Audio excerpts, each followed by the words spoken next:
You're listening to Winnipeg's Classic 107. My name is Simon Rusnak. Agassiz Chamber Music Festival is officially underway, presenting top-notch performances by Manitoba-based and internationally renowned artists.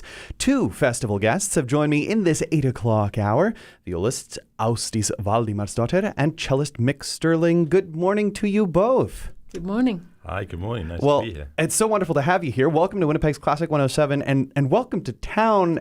Have either of you been to Winnipeg before? Nope. Nope, First never. A never first before. for both of you. So tell us about first impressions, Mick. First take on Winnipeg. Well, to be very honest, we've not seen an awful lot of the city. We haven't been downtown yet. So we've been very busy rehearsing. Yeah, I wonder why. Yeah, it's quite a full program for both of us. And I only arrived actually very early. Well, no, it's not true. Very late Sunday evening to go to sleep. So I've only been here since Monday early in the morning and been rehearsing all the time.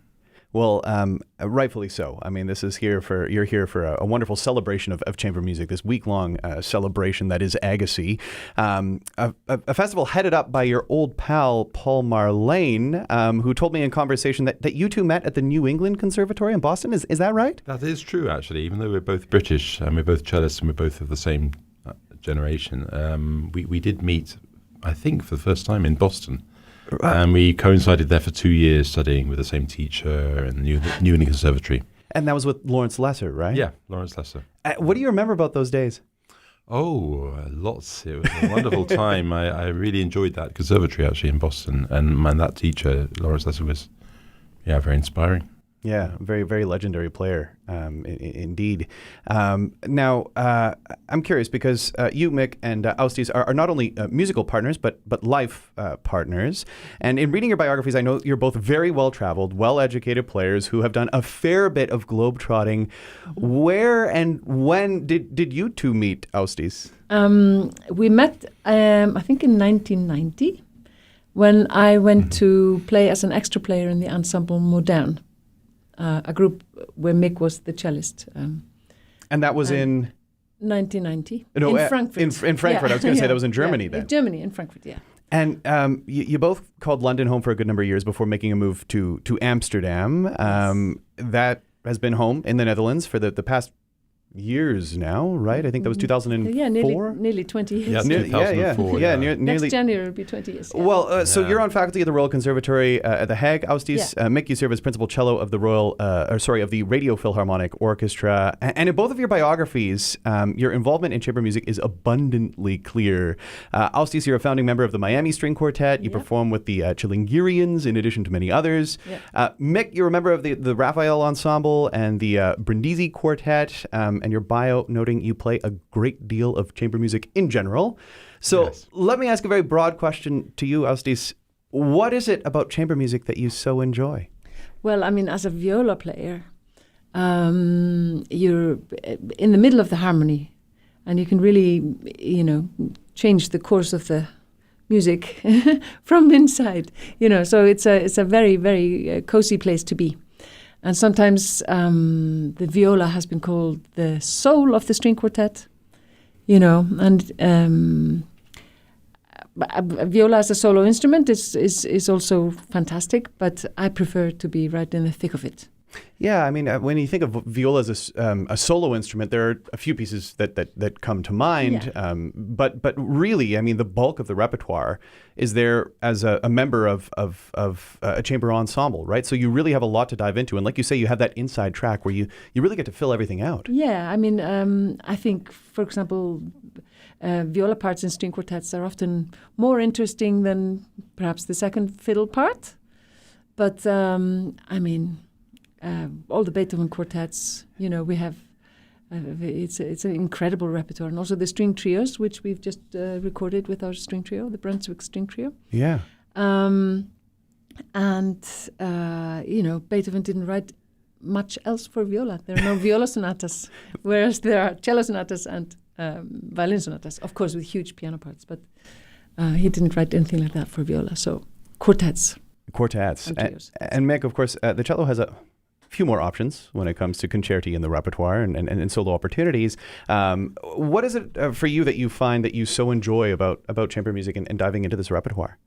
Well, I think it's the collaboration with your colleagues, the way, the role that's true of all the instruments, for instance, of a string quartet, the way you interact with your colleagues, and that's endlessly fascinating, and, playing your own part alone, as opposed to what you do in a symphony orchestra.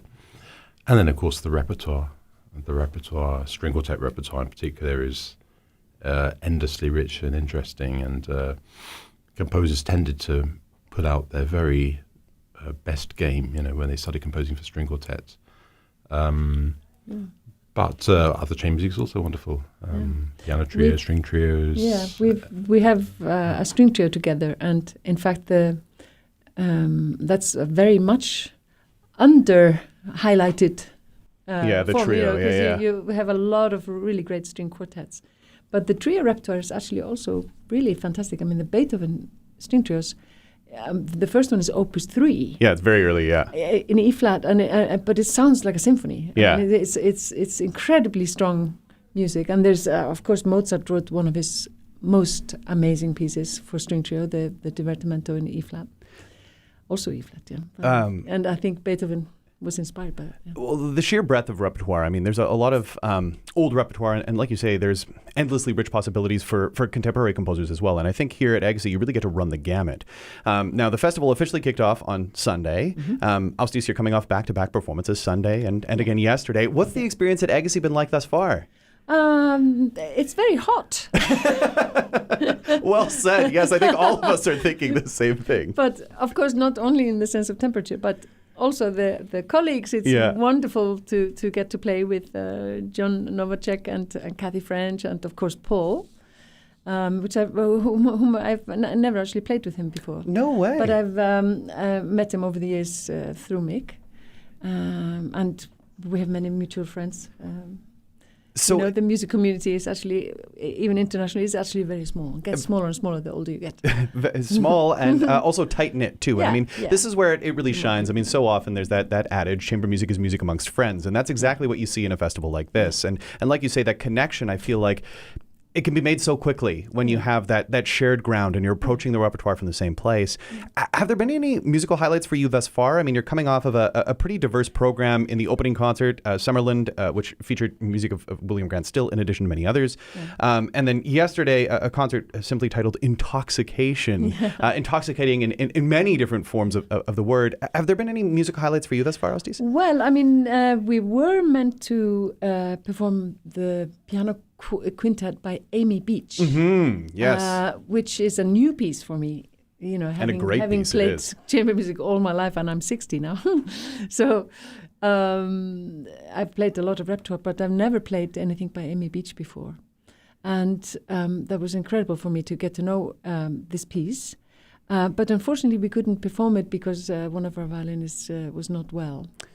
And but we played spontaneously a Brahms piano quartet instead, the C minor. It's nice when you can whip those things out. I mean, a little Brahms that can come out of the woodwork that way. Because we're all very experienced players. I think it would have been different had we all been in our 20s. We would have been a bit more scared, but we were confident we could do this, and we also whipped up a little Martinu madrigal. A little bit of Bohuslav Martinu. We played the first one of the madrigals for viola and violin. I imagine there's got to be something thrilling about that too, though. Of course, I mean, as much as you're really right on the edge of your seat that way as a player and as an audience member as well. Mick, if I'm reading the program correctly, your first concert is a perennial favorite.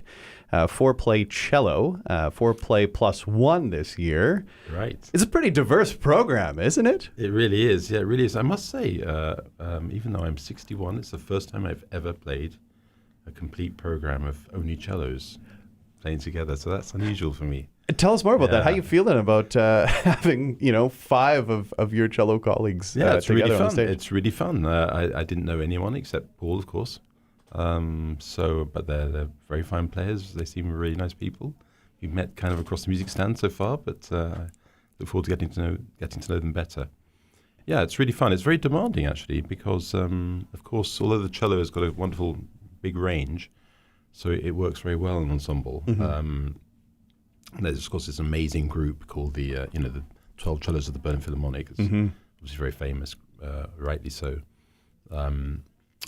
Anyway, so somebody's got to the first cello was just to play very, very high, and that's always a little bit more demanding, you know. So who's been given this task, or are you sharing it we amongst share yourselves? it. Yeah, share around. Paul organised all that and shared it equally amongst us all, so we all get a chance to, to take the lead. It's fun. It's really fun, though. It's going to be really nice. It's, yeah. So that concert coming up tomorrow. Then on Friday, you both perform in a concert titled Voodoo Dolls. Ásdís, you're nodding eagerly here. Is this one that you're looking forward to? Yeah, I'm really looking forward to this. Another new piece for me is the Britten Piano Quartet, which I love Britten. He was the teacher of. Sorry, I meant to say Frank Bridge. Yeah, the Bridge. Frank Bridge was the teacher of Benjamin Britten. Yeah. And I think his music is much under-highlighted. And, as a violist, of course, I love what he wrote. You know, he was a viola player himself. Mm-hmm. And so he wrote most of his music for Lionel Curtis. And even a beautiful duet that he played with him for the premiere, the Lamento by Frank Bridge, for two violas. But I've never played this fantasy piano quartet, so that's a really great thing to get to know. Yeah, I never played it either. Yeah. Well, playing as well. Yeah. I never played it. A real sense of discovery through these chamber musics. And I mean, festivals where you have a whole week to highlight a variety and breadth of repertoire. Yeah. One more concert finale for the future in which you'll both also be performing. Mick, tell us, have you had a chance to almost like look this far ahead? I mean, the sheer amount of repertoire that you need to go through, or is it a day-by-day approach when you're performing in, 3 concerts in 4 days?